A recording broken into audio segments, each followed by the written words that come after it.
4월 16일 큐티 출애굽기 5장 15절부터 6장 1절 말씀입니다. 오늘 하루도 말씀으로 인도받는 삶, 말씀대로 순종하는 삶이 되기를 소망하면서 함께 본문을 읽겠습니다.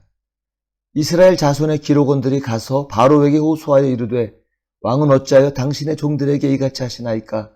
당신의 종들에게 짚을 주지 아니하고 그들이 우리에게 벽돌을 만들라 하나이다. 당신의 종들이 매를 맞사오니 이는 당신의 백성의 죄니이다. 바로가 이르되 너희가 게으르다 게으르다. 그러므로 너희가 이르기를 우리가 가서 여호와께 제사를 드리자 하는도다. 이제 가서 일하라. 짚은 너희에게 주지 않을지라도 벽돌은 너희가 수량대로 바칠지니라. 기록하는 일을 맡은 이스라엘 자손들이 너희가 매일 만드는 벽돌을 조금도 감하지 못하리함을 듣고 화가 몸에 미친 줄 알고 그들이 바로를 떠나 나올 때 모세와 아론이 길에 서 있는 것을 보고 그들에게 이르되 너희가 우리를 바로의 눈과 그의 신하의 눈에 미운 것이 되게 하고 그들의 손에 칼을 주어 우리를 죽이게 하는도다. 여호와는 너희를 살피시고 판단하시기를 원하노라. 모세가 여호와께 돌아와서 아뢰되 주여 어찌하여 이 백성이 학대를 당하게 하셨나이까? 어찌하여 나를 보내셨나이까? 내가 바로에게 들어가서 주의 이름으로 말한 후로부터 그가 이 백성을 더 학대하며 주께서도 주의 백성을 구원하지 아니하시나이다. 여호와께서 모세에게 이르시되 이제 내가 바로에게 하는 일을 내가 보리라. 강한 손으로 말미암아 바로가 그들을 보내리라.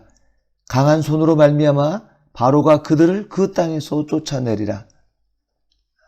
오늘 본문을 보면 불신자는 고난이 있을 때 원망하며 세상 권세사를 찾아가서 호소하는 것을 보게 됩니다.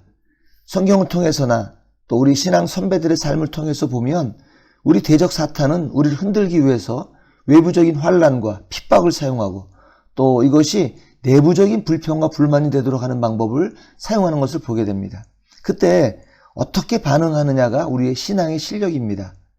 우리가 당하는 고난과 이 어려움이 우리를 더 정결케 하시려는 하나님의 연단인지 또 시험인지 아니면 잘못한 것에 대한 징계의 회초리인지 우리는 정확히 알 수 없습니다.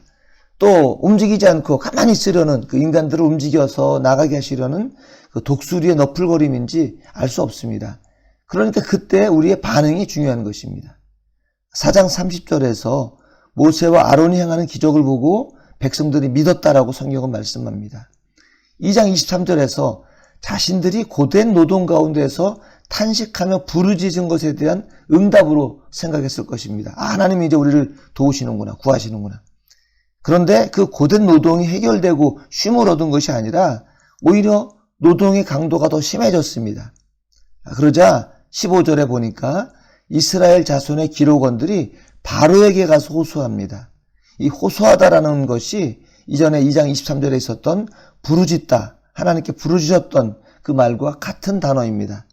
그러니까 하나님께 부르짖었던 이들이 이제 세상의 왕, 권력자인 바로에게 가서 부르짖고 있습니다. 눈에 보이지 않으시는 하나님보다 눈앞에 존재하는 힘과 권세에게 호소하고 있는 것이죠. 그러나 그들이 호소하는 그 부르짖는 대상이 잘못됐다라고 성경은 말씀합니다. 17절에 그 호소에 대해서 바로는 이 세상의 권력자는 우리 그리스도인들이 하나님을 섬긴다는 것을 게을러서 게으름 피우는 것이라고 조롱합니다. 너희들 신앙은 헛되는 것이다. 예수님 믿으면 구원이 있다고? 그건 다 희망 고문이야. 속지 마. 그렇게 우리를 조롱하는 것입니다. 더 나아가서 이스라엘 백성들은 모세로 인해서 오히려 그 노동이 더 고되지자 모세를 대적하고 나섭니다. 고난의 원인이 바로에게 있지 않고 마치 너 모세, 아론에게 있다고 원망하고 나서는 것입니다. 그러니까 그 사람들은 상황 분석조차 잘못하고 있는 것이죠. 자신들의 고난 앞에서 부르짖을 대상을 잘못 찾아서 호소했을 뿐만 아니라 오히려 불평, 불만하고 있습니다. 모세에게 불만을 말한 것뿐 아니라 사실은 하나님께 불평하고 있는 것이죠. 마태복음 13장에 나오는 그 비유 있었잖아요. 씨 뿌리는 비유.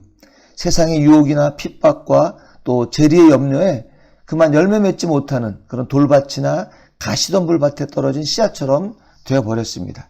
너희들 때문에 힘들어졌다. 그렇게 원망과 불평을 하고 있는 것입니다. 사람들은 툭 하면 남의 탓을 합니다. 하와도 그랬고 아담도 그랬고 이스라엘 백성도 그랬습니다. 우리도 그렇습니다. 그러니까 잘 되면 내 덕이요 못 되면 조상 탓이다. 이런 속담이 있죠. 이런 사탄의 전략은 성공하는 것처럼 보입니다. 외부적인 어려움을 줌으로써 내부적으로 서로 불평불만하게 함으로 분열을 일으킵니다. 효과적으로 하나님과 사람 사이를 이간하고 그들을 이끌 하나님의 사람을 대적하게 합니다. 이스라엘 사람들은 그 사탄의 전략에 그만 넘어갔습니다. 그런데 하나님의 사람, 신앙인은 하나님께 탄원합니다. 이런 백성들의 반응에 모세는 어떻게 합니까? 하나님께 아뢰고 있습니다. 22절에 보니까 모세가 여호와께 돌아와서 아뢰되, 투정을 하더라도 우리가 하나님께 해야 하는 것입니다. 우리의 탄원과 넋두리의 대상이 하나님인가 아니면 세상 권세자인가 한번 돌아봐야겠습니다. 때를 써도 하나님께 쓰는 것이 바른 것입니다.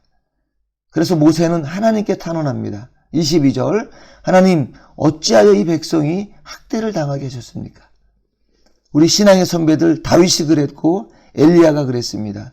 깊은 절망 속에서도 하나님을 부인하지 않고 오히려 하나님 앞에 나아가서 답을 찾습니다. 하나님께 탄원합니다. 그때 하나님께서 모세에게 대답하십니다. 6장 1절입니다. 이제 내가 바로에게 하는 일을 내가 보리라. 오늘 우리가 당하는 이 상황도 호락호락하지 않습니다. 이 모든 상황 앞에 먼저 하나님께 나아가서 탄원하고 기도해야겠습니다. 그리고 손 놓고 있는 것이 아니라 우리의 손과 발을 사용해 주시기를 간구해야겠습니다. 그러니까 우선순위를 먼저 바르게 하고 서로 불평불만하기를 멈추고 하나님께서 주시는 지혜를 모으고 구해야 되겠습니다. 우리 함께 기도하겠습니다. 하나님, 고난 속에서 먼저 하나님께 나가기보다는 불신자처럼 먼저 세상 방법 의지하고 찾는 저희를 용서해 주십시오. 오고 갈 곳이 없는 저희를 돌보아 주시고 은혜와 긍휼을 베풀어 주십시오.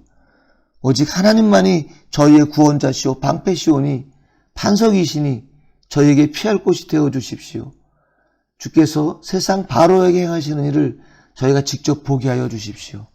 예수님의 이름으로 기도했습니다. 아멘.